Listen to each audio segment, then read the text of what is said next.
Hello friends, welcome to my YouTube channel. आज की इस वीडियो में आप लोगों को अध्याय 3 एक चर के जो द्विघात समीकरण का जो चैप्टर है उसके प्रश्नावली 3 का कुछ प्रश्न हल करके बताऊंगा। एक प्रश्न तीसरा यहाँ पर मैं ले लिया हूँ। प्रश्न तीसरा बोल रहा है कि दो क्रमागत प्राकृत संख्याओं के वर्गों का योग 85 है, संख्याएं ज्ञात कीजिए।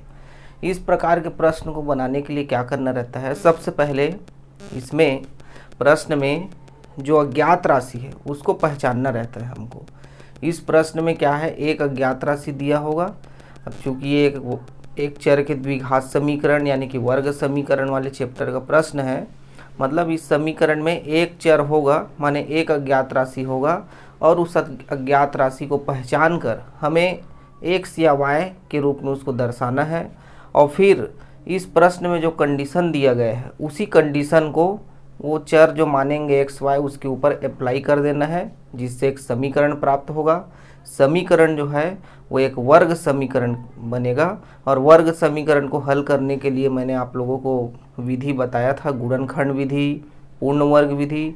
इन सब विधियों का प्रयोग करके इस सवाल को हल कर सकते हैं, जो समीकरण प्राप्त हो उसको हल कर सकते हैं। तो चलिए देखते हैं इसमें समीकरण कैसे बनेगा।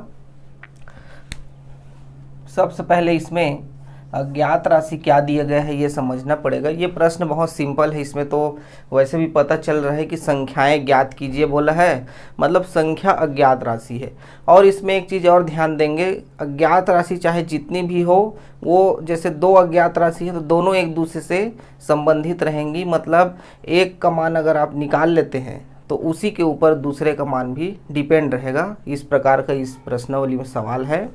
तो यहाँ पर दो क्रमागत प्राकृत संख्याएं हमको मानना पड़ेगा कि दो क्रमागत प्राकृत संख्या क्या होगा।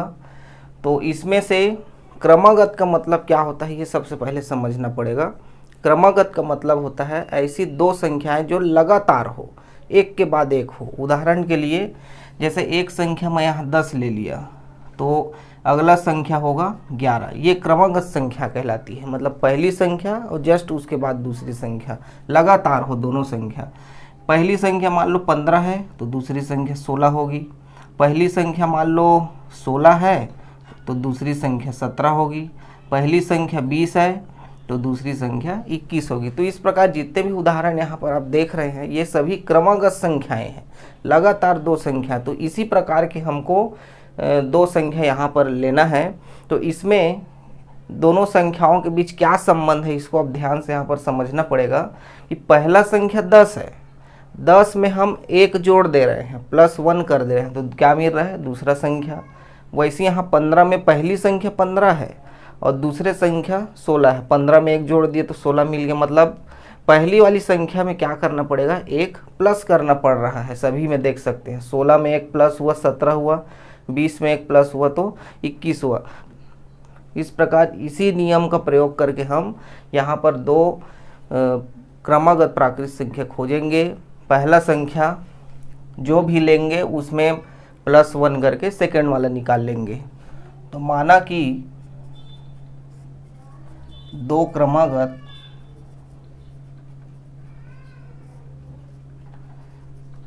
प्राकृत संख्याएं, पहला प्राकृत संख्या x ले लिया और पहला प्राकृत संख्या x होगा तो दूसरा कैसे निकलेगा, यहाँ पर मैं जो उदाहरण बताया था उसी उदाहरण का यहाँ प्रयोग करेंगे। x में क्या कर देंगे, +1 कर देंगे। पहला जो भी संख्या रहेगा उसमें +1 कर देंगे, दूसरी क्रमागत प्राकृत संख्या मिल जाएगी। तो ये दो क्रमागत प्राकृत संख्या हम x के रूप में ले लिए। अब इन्हीं संख्याओं के ऊपर जो यहाँ पर प्रतिबंध दिया है उसी प्रतिबंध को इसमें अप्लाई कर देंगे, लगा देंगे। तो प्रश्न के अनुसार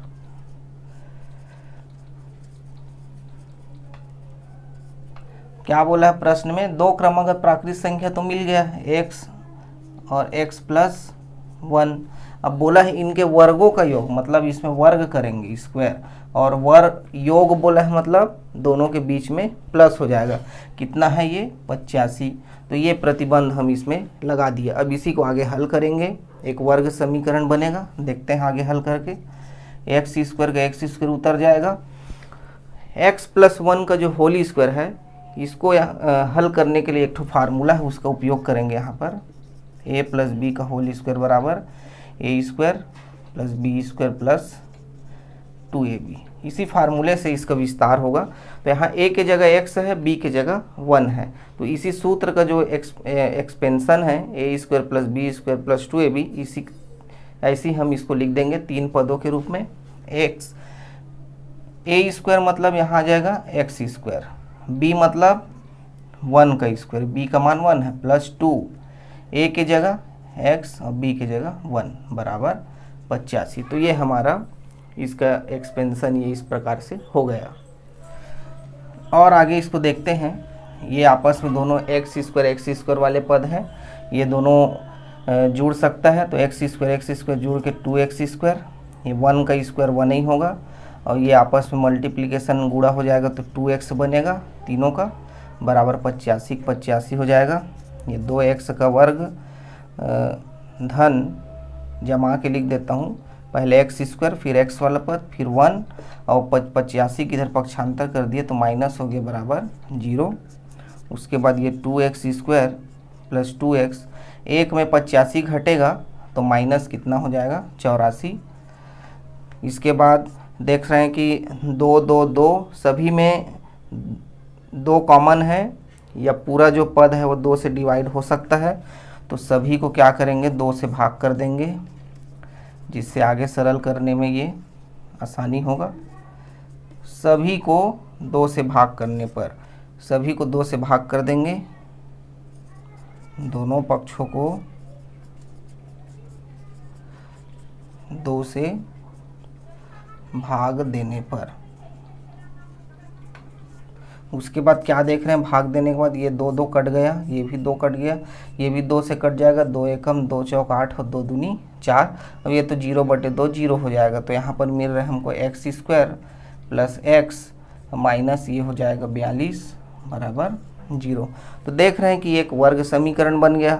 अब इस वर्ग समीकरण को हम हल कर देते हैं। अब इस प्रश्न को हम गुणनखंड विधि से हल कर सकते हैं। गुणनखंड विधि से कैसे हल करते हैं इसको मैंने अपने पिछले वीडियो में बताया था। अगर आपने वो वीडियो नहीं देखा है, इसका लिंक डिस्क्रिप्शन में डाल दूंगा, आप वीडियो को देख सकते हैं। तो यहाँ पर मैं क्या करता हूँ, प्रथम पद का गुणांक तो 1 है, 1 का अंतिम पद से गुणा करते हैं तो 42 आएगा, क्योंकि यहाँ 1 है तो 42 हो जाएगा। और 42 का गुणनखंड कर लेते हैं कि 42 ऐसा कौन सा संख्या है जिनका गुणा करने पर 42 आएगा। तो 14 तिया 42 होता है एक, तो 7 छक्के भी 42 होता है। अब इसमें आप देखिए कि ऐसा कौन सा गुणनखंड है जिसको जोड़ने घटाने पर जो मध्य वाला पद है, जैसे x है मतलब 1 है तो 1 आना चाहिए। तो 14 तिया 42 होता है, लेकिन 14 और 3 को घटाने जोड़ने पर 1 नहीं आएगा। 7 छक्का 42 है, 7 और 6 को अगर जोड़ घटा देंगे तो यहाँ पर 1 मिल जाएगा। मतलब हमारा जो मध्य पद है, मध्य पद का जो 2 भाग है वो क्या मिल गया, 7 और 6। अब इसी को ऐसे घटाना है कि +1 आए, बीच में प्लस है मतलब, तो +1 लाने के लिए इसको कैसे घटाएंगे हम, 7 को प्लस में रखना पड़ेगा, छोटे संख्या 6 को माइनस में, तो आपस में घट के ये 1 आ गया। अब इसी जो 2 भाग है इसका यहाँ पर प्रयोग कर देंगे, तो x का स्क्वायर माइनस यहाँ पर प्लस x के जगह हम ये जो 2 भाग बने उसको लिखेंगे, 7 के सामने प्लस है तो 7x और 6 ऋण है तो ऋण 6x, x लगा के लिखेंगे 7 और 6 को, और माइनस ये जो 42 है वो सेम उतर जाएगा बराबर 0। तो प्रथम और अंतिम पद सेम रहता है, मध्य वाला जो पद है उसका जो 2 भाग बनेगा उसी 2 भाग को यहाँ लिखना है। अब शुरू के 2 में और लास्ट के 2 में उभयनिष्ठ निकाल लेंगे। पहले में उभयनिष्ठ x है, दोनों में x है, तो x स्क्वायर में से x निकला तो x बचेगा एक ठो, प्लस के बाद क्या बचेगा 7x है, x निकल चुका है तो क्या बचा 7, तो x + 7 बचेगा। यहाँ पर 6 और 42 में 6 कॉमन निकल सकता है, तो देखते हैं क्या बचेगा, 6x में से x बचेगा और माइनस में माइनस कॉमन निकलता है तो ये प्लस हो जाएगा, और 7 में 42 में 6 निकल गया तो 6 सत्ते 42 बराबर 0। मतलब 6 से किस संख्या गुणा करेंगे 42 आएगा, तो 6 सत्ते 42 यानी 7 बचेगा यहाँ। अब देख रहे हैं कि ये दोनों ब्रैकेट समान हैं, इसको एक बार लिखेंगे कॉमन करके, फिर जो x और -6 है ये दूसरे ब्रैकेट में आ जाएगा बराबर 0। अब एक बार क्या करेंगे, x + 7 बराबर 0 या x ऋण 6 बराबर 0 हो जाएगा। तो यहाँ से x का मान +7 है तो ये -7 हो जाएगा पक्षांतर से, या यहाँ पर इसको पक्षांतर कर देंगे तो ये +6 हो जाएगा। तो इन दोनों में से एक तो हमारा आंसर है। तो आंसर कौन सा है उसके लिए प्रश्न को ध्यान से देखना पड़ेगा।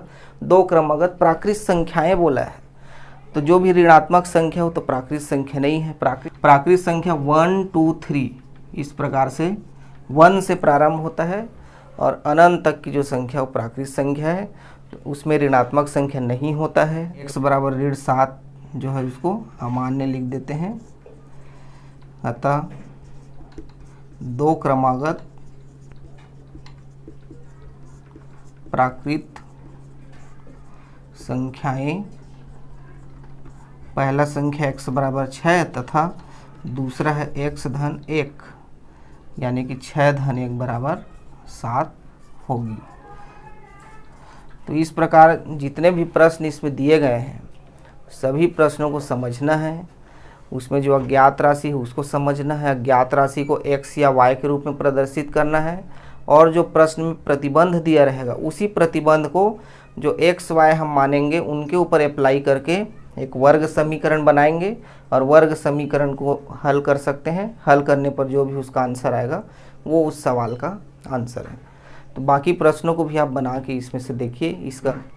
इसका जो प्रश्न चौथा और पांचवा है वो भी सेम इसी के जैसे बनेगा, थोड़ा बहुत प्रतिबंध में अंतर है, तो उसको आप बना के ज़रूर देखिए।